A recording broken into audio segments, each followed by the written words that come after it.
한 소년이 있었습니다. 6살에 아버지를 잃고 직장에 나가시는 어머니를 대신해서 어린 두 동생을 돌보았습니다. 10살 때에는 농장에 나가서 일을 했고요. 12살 때에 어머니가 재혼을 해서 그게 부담스러워서 집을 나갔어요.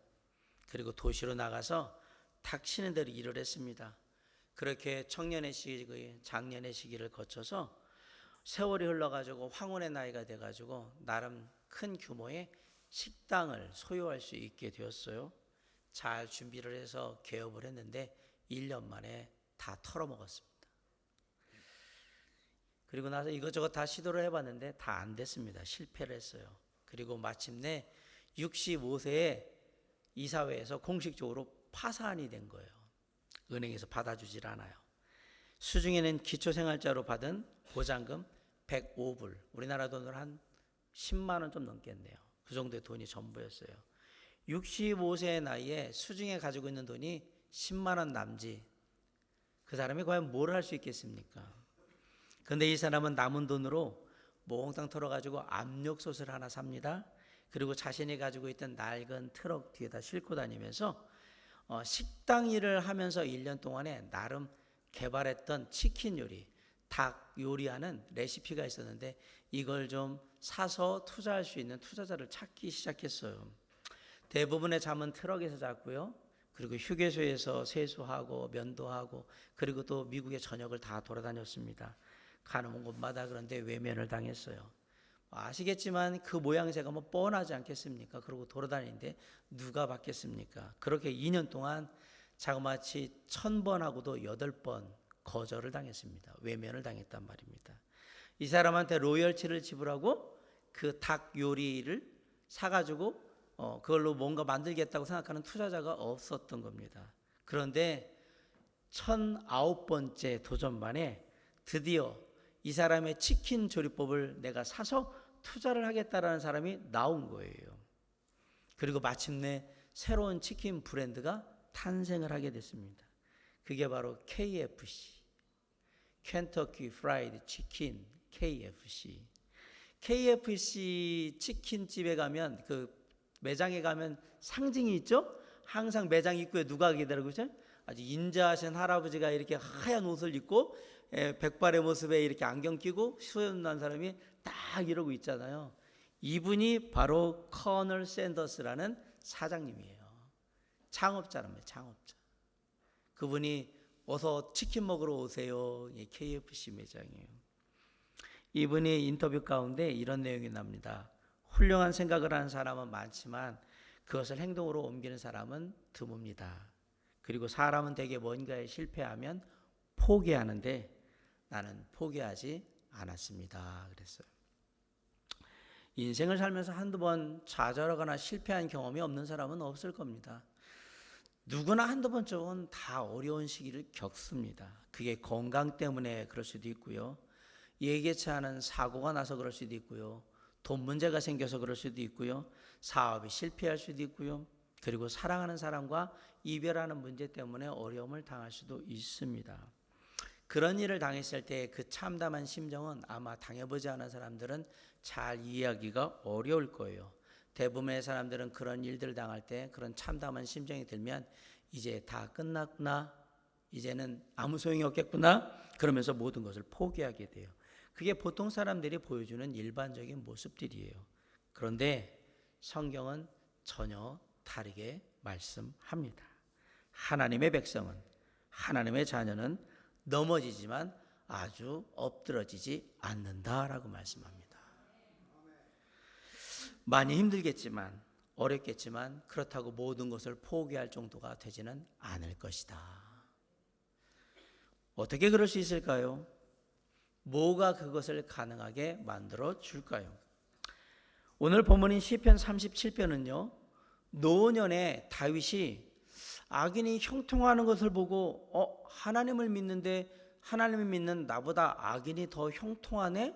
뭔가 이상한데? 라고 하나님의 역사에 회의감을 갖는 사람들에게 자신의 지금까지의 신앙과 삶의 경험을 토대로 위로와 권면의 말씀을 하고 있는 내용이 오늘 시편 37편의 내용입니다.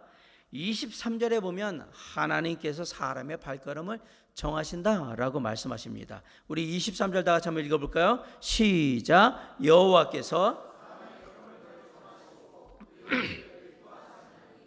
23절에 보면 여호와께서 하나님께서 사람의 걸음을 정하신다라고 되어 있는데, 이 발걸음은 21절과 22절을 비교해 볼 때, 감안해 볼 때 의인들의 발걸음, 의인의 발걸음인 겁니다. 즉 하나님의 뜻대로 살고자 노력하는 사람, 하나님의 사랑을 깨닫고 진심으로 하나님을 의지하는 자, 믿음으로 하나님 구원받고 하나님의 자녀가 된 자의 발걸음을 말한다라는 사실이에요. 그 사람의 발걸음을 하나님이 지켜주신다라고 말씀하고 있는 겁니다. 예레미야 10장 23절에 보면 여호와여 내가 알거니와 사람의 길이 자신에게 있지 아니하니 걸음을 지도함이 걷는 자에게 있지 아니하리다 그랬어요. 걸음을 지도함이 걷는 자에게, 걷는데 걷는 자에게 걸음이 있는 게 아니다. 그럼 누구에게? 하나님이 그 걸음을 인도하신다 이 얘기입니다. 잠언 16장 9절에 보면 사람이 마음으로 자기의 길을 계획할지라도 그 걸음을 인도하시는 이는 누구래요? 여호와 하나님이라고 말씀합니다. 당연히 하나님의 자녀들은 우리의 삶의 발걸음을 하나님께서 지켜주실 거라고 믿고 발걸음을 이어나가야 하는 겁니다. 시편 121편 1절로 8절에 보면 우리가 잘 아는 말씀이 있어요. 내가 산을 향하여 눈을 들리라. 나의 도움이 어디서 올까? 나의 도움은 천지를 지으신 여호와에게서로다. 여호와께서 너를 실족하게 사지 아니하게 하시며 너를 지키시는 이가 졸지 아니하시리로다. 이스라엘을 지키시는 이는 졸지도 아니하시고 주무시지도 아니하시리로다. 여호와는 너를 지키시는 이시라. 여호와께서 네 오른쪽에서 네 그늘이 되시나니 낮에 해가 너를 상하게 하지 아니하며 밤의 달도 너를 해치지 아니하리로다. 여호와께서 너를 지켜 모든 환난을 면하게 하시며 또 네 영혼을 지키시리로다.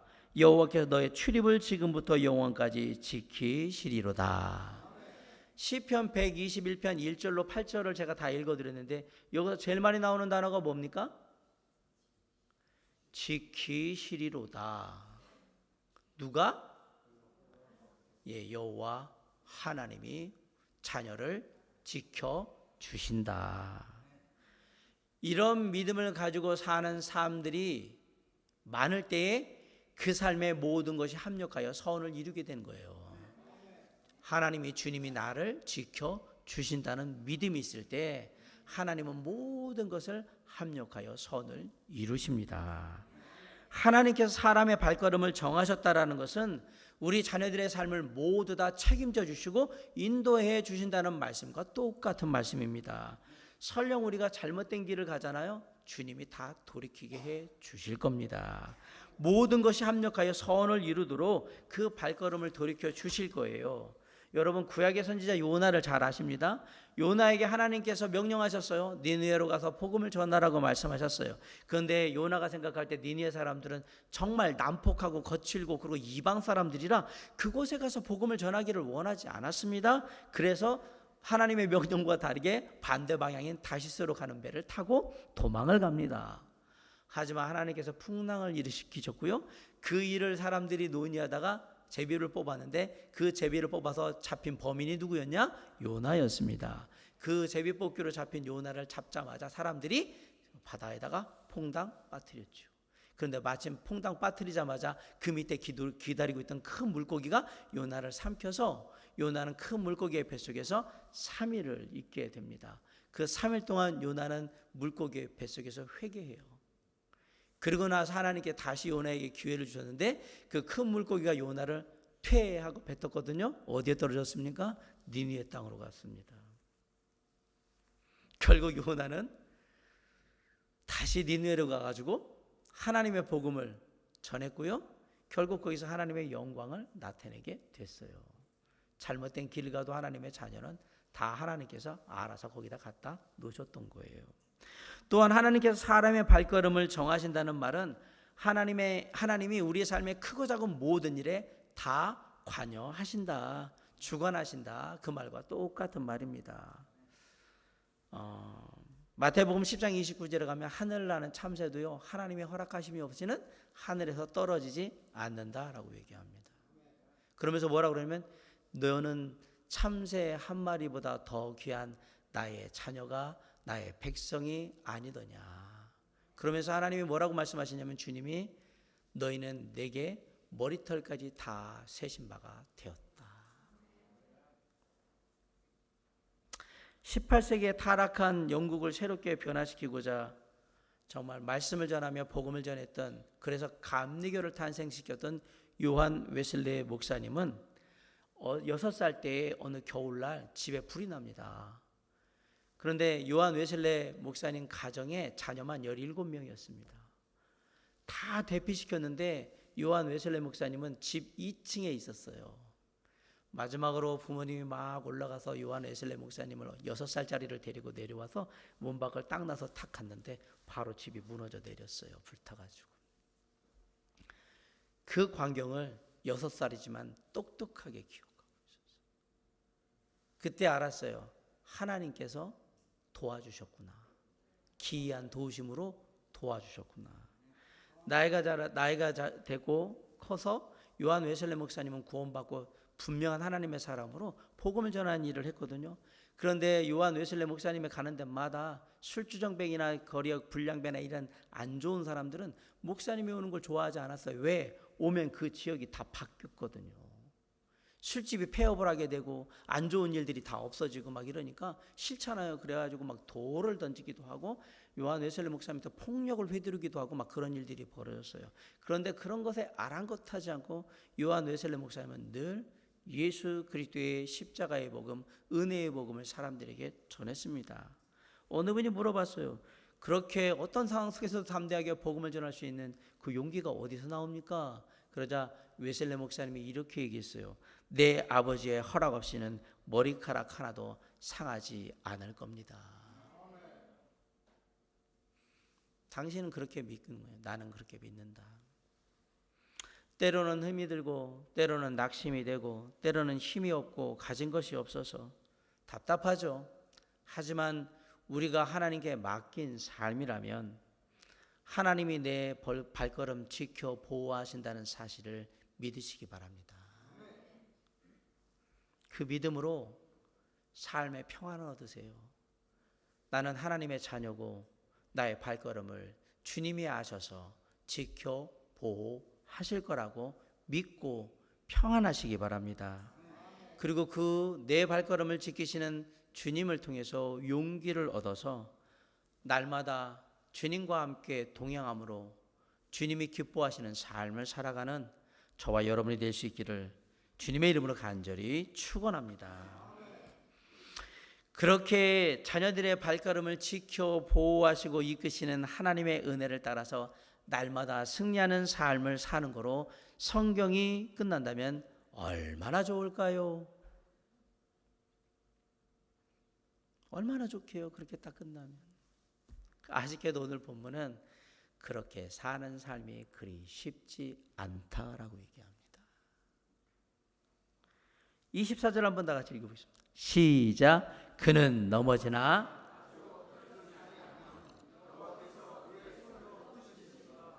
(24절에) 보면 이게 의인의 말씀이잖아요.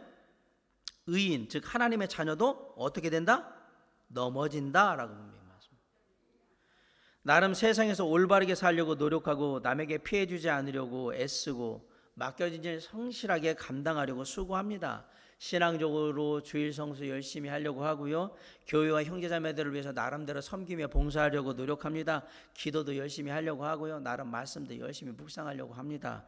정말 잘하려고 했고요. 진실되게 살려고 노력했습니다. 그런데 그런 사람일지라도 넘어질 수 있습니다. 얼마든지 삶의 아픔을 당할 수 있습니다. 생각보다 큰 고통을 당할 수도 있습니다. 정말 눈물겨운 일을 당할 수도 있다라고 지금 얘기를 하는 겁니다. 다시 말하면 하나님의 손에 그 삶을 맡긴 삶, 주님의 뜻을 따르고자 하는 그 삶이라 할지라도 때로는 넘어질 수 있다라고 지금 얘기하고 있는 겁니다. 그래요? 굳이 그러면 내가 신앙생활을 할 필요가 있나? 라는 생각이 안 드십니까? 솔직히 난 이런 일 안 당하려고, 아픔 안 당하고 고통 안 당하고 힘든 일 안 당하고 늘 평탄하게 주님의 은혜 누리면서 축복받으면서 그렇게 살라고 하나님 믿는 거지, 내가 그런 일 당하려고 지금 신앙생활을 하는 건 아닌데, 뭐 좋게 살려고 지금 내가 신앙생활을 하는 건데 뭐 이런 일 당해야 된다 그러면 나한테 내가 신앙생활 해야 되는 의미가 있을까? 여러분은 회의가 안 드십니까? 마음이 편치가 않아요? 뭔가 찜찜해요? 내가 이러려고 예수 믿었나? 내가 이러려고 지금까지 교회 다녔나? 뭔가 이상해요. 만사형통, 예수 믿으면 만사형통해야 되는데 모든 일에 은혜가 넘쳐도 솔직히 부족한데, 나는 항상 배고픈데, 은혜가 배고픈데, 넘어진다고 얘기하고 고통당한다고 얘기하고 슬픔 당한다고 얘기하면 내가 왜 신앙생활을 하지? 진짜 내 인생을 하나님께 맡겨도 될까라는 의문이 들죠. 얼마든지 저는 그럴 수 있다라고 생각합니다. 그렇게 생각할 수 있다. 당장의 눈앞에 당한 것과 보여진 것만 생각한다면 얼마든지 그런 생각들이 우리 안에서 들 수밖에 없다라고 저도 인정합니다. 그런데 여기서 하나님이 반전을 일으키시는 거예요. 24절 다시 한번 읽어봅시다. 시작. 그는 넘어지나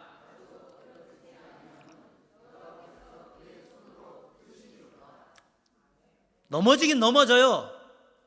그런데 다시 일어나지 못할 정도로 아주 팍 엎드러지게는 안 하신단 말입니다. 아멘. 화목했던 가정에 문제가 날 수 있습니다. 다니던 직장에 문제가 생길 수 있습니다. 내 삶에 문제가 생길 수 있어요. 건강에 문제가 생길 수도 있고, 돈에 문제가 생길 수도 있고, 인간관계에 문제가 생길 수도 있어요.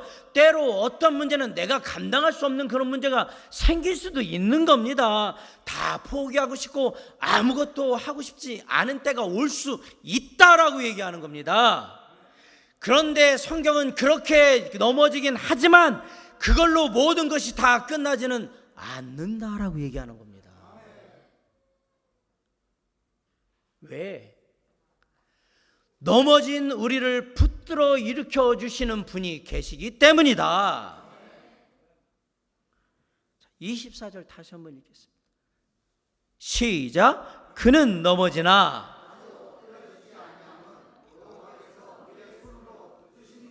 누가 붙들어 주신다고 했습니까? 넘어진 사람을 누가 붙들어 주신다고 했습니까? 하나님이 붙들어 주신다고 얘기하셨습니다. 잠언 24장 16절에 대저 의인은 7번 넘어질지라도 다시 일어나려니와 악인은 재앙으로 말미암아 엎드러지는지다. 악인은 한 번 넘어지면 그걸로 끝이라고 했어요. 근데 보세요. 의인이 몇 번 넘어졌어요? 7번 넘어졌다. 이 말은 뭐냐면 하나님을 믿는 자의 삶에도 여러 어려운 것들이 계속해서 있을 수 있다. 그런데 중요한 건 뭐냐면 그때마다 누가 일으켜 주신다고요? 하나님이 일으켜 주신다고 얘기하지 않습니까? 하나님이 직접 손을 내밀어서 붙들어 가지고 일으켜 주신답니다. 솔직히 세상 살면서 실패 한번 안 해본 사람이 어디 있습니까? 좌절 한번 안 해본 사람이 어디 있어요? 힘든 일 안 당해본 사람이 어디 있어요? 눈물 한번 안 흘려본 사람이 어디 있어요? 다 있지. 그런 것들이 삶의 교훈이 되고 삶의 좋은 경험이 되고 그런 걸 바탕으로 우리가 성숙해지고요. 그리고 그런 걸 바탕으로 우리가 성공하는 거예요. 그래서 나온 유명한 말이잖아요. 실패는 성공의 어머니다. 그런 거예요. 근데 우리가 넘어졌을 때요. 나 혼자 일어나는 게 사실 쉽지는 않아요. 하지만 누가 붙들어 일으키면 어렵지 않습니다. 금방금방 일어나게 됩니다. 아빠들이 아이들이 크면 아이들에게 자전거를 가르치잖아요. 운동장 같은 데 넓은 데 공원 같은 데 넓은 데 가서 자전거 태우면서 가르칠 때 아빠가 뒤에 잡고 있을 테니까 앞으로 그냥 페달 밟고 가면 돼. 그리고 막 얘기를 하고서 아빠가 잡고 있어 그러다가 뭐예요? 손을 탁 놔버리죠. 그러면 이제 아이는 아빠가 잡고 있다라는 그 철석 같은 믿음과 함께 뭐하고요? 앞으로 열심히 막 페달을 짚고 가는데 사실은 아빠는 마음은 잡고 있지만 손은 놓고 있는 거예요. 그러다가 쭉 봐가지고 애가 조금 불안하다 그러면 어떻게 해요? 달려가서 탁 잡아줍니다. 그래서 어떻게 해요? 혹시라도 넘어졌을 때 많이 다치지 않도록 잡아주고요. 그리고 넘어질 것 같으면 안 넘어지도록 딱 잡아주고. 하나님이 우리를 붙드시는 마음이 그런 마음이라는 얘기예요. 사랑하는 성도 여러분, 하나님의 손길에 붙들리면 넘어지고 쓰러져도 아주 못 일어날 정도로 그냥 철퍼덕 엎드려지진 않는단 말입니다. 위대한 믿음의 사람 아브라함도 실수를 했습니다. 인간적인 실패를 하잖아요. 하나님의 사람 모세, 그 위대한 인도자, 지도자 모세도 혈기 때문에 이 일 만들어가지고 실패하고 광야로 도망갔습니다. 위대한 하나님의 사람 사도 바울, 신실한 하나님의 사람 스데반 집사를 죽이는 그 장본인이었습니다. 거기 증인으로 선 사람이에요. 그러나 하나님께서는 하나님께 맡긴 삶을 결코 버리지 아니하십니다. 네, 넘어질 수도 있고요, 실패할 수도 있습니다. 그렇다고 패배자라고, 때로는 우리가 실패자라고 그냥 낙인 찍히면 그 낙인에 그냥 두려워가지고 무서워서 숨고 싶을 때도 있고요, 넘어진 게 부끄럽고 창피해가지고 그냥 엎드려 있고 싶을 때가 있어요. 여러분, 어른들이, 특별히 아가씨들이 이렇게 길을 가다가 길에 잘못해가지고 탁 걸려가지고 폭 넘어졌는데 이렇게 철포덕 넘어졌다고 생각을 해보세요. 자, 그때 제일 먼저 당하는 게 뭘까? 후다닥 일어나느냐? 아마도 아가씨들은, 남자들은 그냥 어떻게 뭐 하겠지만 아가씨들은 지금 아픈 것보다 더 큰 게 뭐냐면 부끄럽고 창피한 게 더 클 거예요. 그래서 내가 이렇게 다친지, 내가 왜 넘어졌지? 그러는데 이러고 있으면 사람들이 좀 없는 듯한, 그때 되면 일어나서 가려고 딱 이렇게 하고서 있는데 이건 착각입니다. 대자로 넘어지잖아요? 그럼 상책은 무조건 빨리 일어나는 게 상책이에요. 왜? 계속 이러고 있으면요, 사람들이 더 몰려와요. 일이 난 줄 알고. 그리고 한마디씩 해요. 이거 어떻게 해야 되는 거 아니야? 병원 가야 되는 거 아니야? 119를 불러야 되는 거 아니야? 왜 넘어졌지? 다 큰 사람이 왜 넘어졌을까? 막 이런 얘기가 계속 들려올 거예요. 넘어졌을 때 가장 좋은 방법은 빨리 일어나가지고 툭툭 털고 그냥 가는 거예요. 아파도 그게 제일 좋은 방법인데, 근데 때로는 내가 스스로 일어나기 어려울 때가 있어요. 왜냐하면 넘어지면서 잘못해가지고 진짜 어떤 경우는 다리가 골절되는 경우도 있고요, 발목이 삐끗해가지고 걸을 수가 없는 경우도 있고 그래요. 그럴 때는 어떻게 해야 합니까? 그럴 때는 부끄럽고 창피한 게 문제가 아니라 누군가에게 저 좀 일으켜달라고 도움을 요청하셔야죠. 그리고 일어나서 걸어봤는데 발목이 이상하거나 그러면 제가 지금 상태가 안 좋은 것 같으니까 저기 좀 벤치까지 좀 데려다 달라고 하든지, 아니면 가까운 데 병원 있으면 병원에 좀 가봐야 될 것 같은데 저기까지 좀 저 부축해서 좀 갈 수 있으면 좀 부탁드린다고 해서 가야죠. 신앙도 마찬가지예요. 혼자 일어서러 가면 쉽지 않을 때가 많아요. 그래서 누군가의 영적인 도움을 받거나 누군가 일으켜주면 참 좋거든요. 근데 주님이 일으켜주시면 얼마나 좋을까요? 주님이 그 얘기 하시는 거예요. 네가 넘어질 때마다 내가 다 일으켜주겠다. 이사야 41장 10절에 두려워 말라, 내가 너와 함께함이니라. 놀라지 말라, 나는 네 하나님이 됨이니라. 내가 너를 굳세게 하리라. 참으로 너를 도와주리라. 참으로 나의 의로운 오른손으로 너를 붙들리라.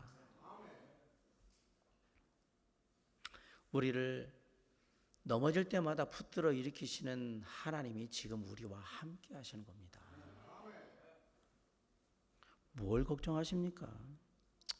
인생에 넘어지면 그 넘어진 인생 다시 일으키시는 주님이 나의 하나님이라고 믿고 일어서시기 바랍니다. 뭘 염려하십니까? 인생에 어려움 생기면 그 어려움 극복해 하시는 하나님, 붙들어 일으키시는 분이 바로 나의 주님이란 거 믿고 그래 나가시면 돼요. 왜 우리를 붙들어 일으키시는 하나님을 놔두고 주님을 놔두고 혼자서 그 고통과 아픔과 상처를 다 당하시려고 하십니까? 주님이 다 상처 어루만져 주시겠다고 얘기하고 아픈 거 다 만져주시겠다고 하고 먼지 든 거 그런 거 다 털어주시면서 깨끗해 주시겠다고 그렇게 약속을 하시는데도 불구하고 왜 혼자 상처받고 왜 혼자 아파하고 왜 혼자 고통 속에서 그렇게 하면서 나는 이제 끝났어, 신앙이고 뭐고 다 틀렸어, 안 돼라고 왜 그러시냐. 주님이 손 내밀고 계신 거예요. 지금 붙들고 일어나라고. 근데 왜 그 손을 자꾸 외면하시느냐고 저는 말씀드리는 겁니다.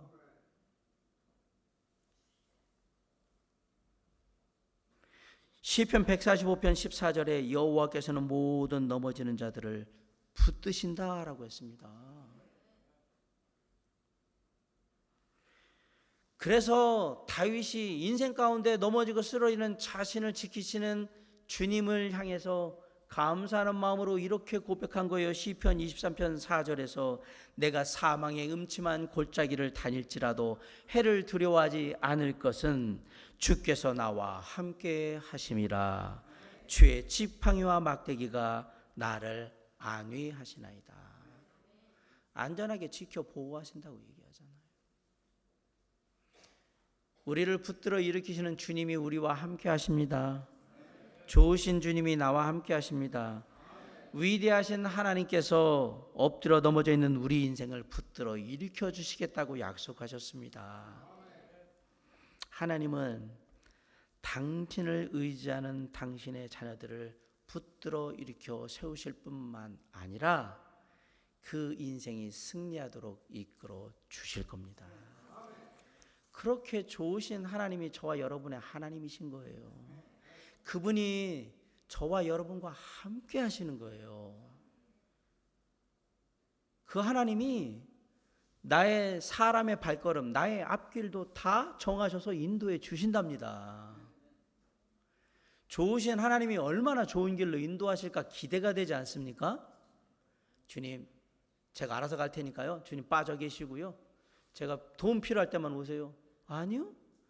사람의 걸음은 하나님이 이미 정하신 거예요.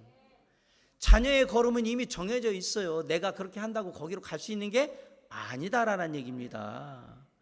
의인의 발걸음을 정하시고 그리고 가다가 힘들어서 넘어지면 다시 붙들어 일으켜 세우시고 그게 주님이 우리에게 해주시는 일인 거예요. 하나님이 늘 저와 여러분을 붙들어 일으켜 주실 겁니다. 그리고 저와 여러분이 인생 가운데 옮기는 한 걸음 한 걸음 늘 함께 하셔서 거기에 풍성한 은혜로 역사해 주실 겁니다. 혹시 삶에 이런저런 문제로 넘어져가지고 일어나기 싫으십니까? 이제 다시 일어나시기 바랍니다. 누구 손 붙들고? 주님 손 붙들고. 주님 넘어졌어요. 일으켜 주세요. 손 내미세요. 이미 주님이 손 내밀고 계시거든요. 붙들어 일으켜 세우시고 다 털어주시고 아프지? 힘들지? 창피했지? 부끄러웠지? 괜찮아. 내가 같이 있어줄게. 나하고 같이 가자. 이끌어 주실 거예요. 그리고 다시 한번 그 주님의 허락하시는 은혜와 힘을 얻고 담대하게 당당하게 하나님의 자녀로 걸어 나가는 겁니다. 세상이 어렵고 힘든 상황 속에서도 때로는 넘어지고 깨지는 상황 속에서도 나를 사랑하시고 나의 발걸음을 이끄시며 나를 넘어질 때마다 붙들어 일으키시는 주님의 은혜가 항상 나와 함께 한다는 사실을 잊지 마시고 그 믿음으로 날마다 주님과 동행함으로 말미암아 하루하루의 삶을 승리하시고 주의 은혜로 살아가시는 저와 여러분이 될 수 있기를 주님의 이름으로 간절히 축원합니다. 기도하시겠습니다. 사랑과 은혜가 풍성하신 아버지 하나님 이 시간 기도합니다.